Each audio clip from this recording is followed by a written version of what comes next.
एक तो गुजारिश ये है कि फैसल वाडा साहब के साथ मैं कभी भी कोशिश करता हूँ कि मैं ना बैठूँ। अच्छा। क्योंकि इनको अपने अल्फाज का चुनाव करते हुए ख्याल नहीं रहता अपनी इज़्ज़त का। मैं अब भी इनको ये कहूँगा कि देखें, आप इमरान खान के मतलब बोलें, आप किसी और के मतलब बोलें, आप किसी की तारीफ़ करें, आप इस सिस्टम से तंग हैं, आप जो चाहें करें, मगर किसी दूसरे का लिहाज किया करें, आदाब सीखें किसी का नाम लेते हुए, ताकि आपका भी कोई लिहाज करे। मगर आप ये जो कहते हैं कि ये सिस्टम ख़त्म हो जाए, कभी आप किसी के तर्जमान बन जाएं, कभी किसी दूसरे के तर्जमान बन जाएं, भाई मुझे ये बताएं तकलीफ कि आपको मियां साहब आज क्या हो गया? पुट्टी जगह सो के उठ के आए हो। आप ये बताएं कि ये क्या मुनासिब है कि आप एक्सटेंशन की बात करते हैं कि एक्सटेंशन उस वक्त आप वजीर थे, आप बाहर आ जाते कि एक्सटेंशन नहीं देनी, जो हमें आप कहते हैं 16 माह। वाडा साहब एक्सटेंशन के मुखालिफ नहीं थे। जो आप कहते हैं मुशर्रफ साहब ने क्यों भेजा? मैंने इस तरह बाजवा साहब को बारे में मुझे बात मुकम्मल अच्छा चले मियां साहब की बात कंप्लीट हो जाए। मैंने ये कहा कि जो ये बात 16 माह की कहते हैं कि 16 माह में आप एहतसाब कर लेते, 16 माह 11 जमातों की जो हुकूमत थी, कभी किसी ने कहा ही नहीं था कि हमने एहतसाब करना है। मैं डिबेट किसी और तरफ लेके जाना चाह रहा हूँ, आप दोनों की बातें आ गई, अब ये तो फिर चलता रहेगा सलीमुल्लाह कलीमुल्लाह वाला काम।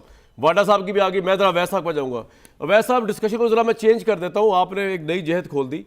मुझे नहीं पता आपने किस वक्त तहरीक इंसाफ को ज्वाइन किया, लेकिन वैसा मुझे बताएं, आपने इमरान खान साहब को कभी फुल फ्लैज मुबारकबादें दी जिस तरह वो इस्टेब्लिशमेंट की झोली में गिरे आके? सर, जिस तरह वो आज इंकलाब का नारा बुलंद कर रहे हैं, एंटी इस्टेब्लिशमेंट, बड़ी अच्छी बात है, इस्टेब्लिशमेंट को पॉलिटिकल रोल में नहीं आना चाहिए, लेकिन इमरान खान ने इस्टेब्लिशमेंट का लॉ बनाकर, एजेंसियों को यूज करके अपनी माइनॉरिटी को मेजॉरिटी बनाकर पंजाब और फेडरल में जिस तरह गवर्नमेंट बनाई, मैंने तो वो, या पता नहीं किसी सहाफ़ी ने वो हलवा नहीं खाया जो इमरान खान को हलवा मिला है।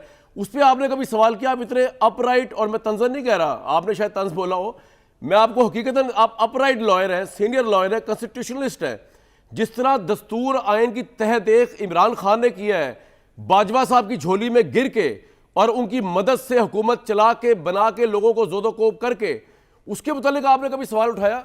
Does PTI has apology for that? देखिए, मैं जी बताएं। देखिए, मैं आपको बताऊं, बात यह है कि जब political leader head of government बन जाता है ना, तो गवर्नमेंट मशीनरी बहुत पावरफुल होती है। और ये वो आप आर्मी चीफ कह लीजिए, वो दूसरे अदारे कह लीजिए, ये तमाम के तमाम उस स्टेट मशीनरी का हिस्सा हैं। और ये सारी स्टेट मशीनरी जो है वो प्राइम मिनिस्टर के डिस्पोजल पे होती है।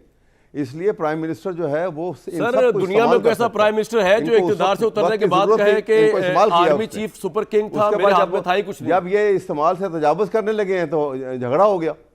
सर, झगड़ा इस बात पे नहीं हुआ। मैं एक और बात आपको बता दूं, अभी यहाँ मियां साहब सुनिए, मियां साहब भी अभी ये गुफ्तगू कर रहे थे। मैं आपको ये बताना चाहता हूं कि परवेज मुशर्रफ को किसी ने उस वक्त, जब मियां नवाज शरीफ साहब भी बाहर जा चुके हुए थे और बेनज़ीर साहिबा भी यहाँ नहीं थी और कोई लीडरशिप जो है, बड़ा लीडर जो है पाकिस्तान में नहीं था, I was the only person as president of the high court bar, मैंने कहा था कि इसको आर्टिकल 6 पे ट्रायल करो फर्स्ट टाइम। और मैंने मिसाल दी थी क्रॉमवेल की, कि इंग्लैंड में क्रॉमवेल की को जो सजाएं उन्होंने दी थी, सजाएं मौत, डेथ के बाद चाहे दी थी, और उसकी रिमेन्स जो थी वो पार्लियामेंट हाउस में लटका दी थी, और उसके बाद किसी को जरूरत नहीं हुई थी कि पाकिस्तान वो वहाँ के कानूनी ढांचे को बदल सके और पार्लियामेंटी निज़ाम को ला सके। उस सेठ वकार के फैसले के बाद उन्होंने कहा पागल हो गया कि ये पागल हो गया, जज पागल हो गया। तो जिसकी आज आप तारीफ कर रहे हैं, वकालत कर रहे हैं, उसको भी समझाएं। अवैध साहब जो है ना, एक और आइलैंड में रहते हैं। अवैध साहब कह रहे हैं कि इन्होंने शायद अभी भी ज्वाइन किया तहरीक इंसाफ को, जितना अनकॉन्स्टिट्यूशनल काम उस वक्त की स्टैब्लिशमेंट के साथ मिलके, अब मैं वो लफ्ज यूज नहीं करना चाह रहा, उसको क्या कहते हैं जब आप किसी के साथ मिलते हैं, वो उन्होंने किया, वो को याद नहीं आ रहा। मियां साहब, वाडा साहब, ये को याद नहीं आ रहा वैसे साहब को, जब इमरान खान साहब आर्मी चीफ को, जो कि आर्मी चीफ के मातहत होता है, पार्टनर कहा करता था, कहते थे, कैबिनेट मीटिंग में लेके आया करते थे। और एक मिनट, जी बल्कि कहते थे कैबिनेट वैसा वाडा साहब से राय ले लो, कैबिनेट में थे, गवर्नमेंट में थे। वाडा साहब, मुझे तो कामरान शाह साहब ये सारी बातें